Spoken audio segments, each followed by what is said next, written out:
In or around 1998, I remember getting out of the car hearing a deep boom from far off. It was from a drum section as they got closer to us in the Mardi Gras parade. As the Linwood Middle School marching band passed us in the street, I felt the vibration from the bass drum while the tenor drum accented the fill-in and the choirs grooving their rhythmic pattern, while the cymbals exploding at the end of every measure. The young me stood there in amaze. I remember tapping and yelling on my mother, "I want to do that," as she looked at me and said, "Son, you can do that next year when school starts." Receiving that answer was soothing, like a fish tank at night. I couldn't wait to start school, but most importantly, I couldn't wait to start practicing.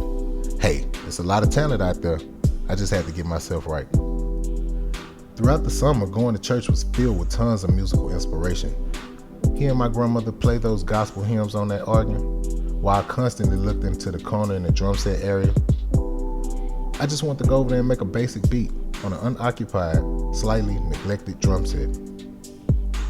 Shortly realizing that I'm a natural, I had the church, might I say, jumping.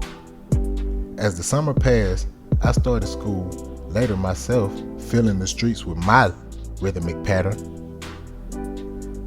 As middle school years came and went, years of me being a baby in the Tapping and Tune organization, I excelled when I took on the immediate portion of the passion that grown upon me when I went to high school. Far too advanced in my craft, I entered high school with more than enough skills to place myself apart away from my peers.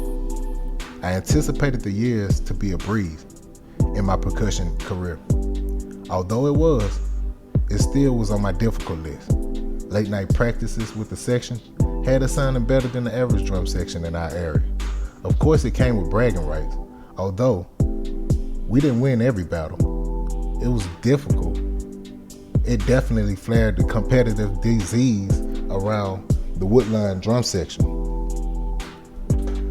With the desire to create new material, I was introduced to a DAW by the name of Fruity Loops. Having the power to create exactly what I wanted to hear, right at the tip of my fingertips, was all I ever needed.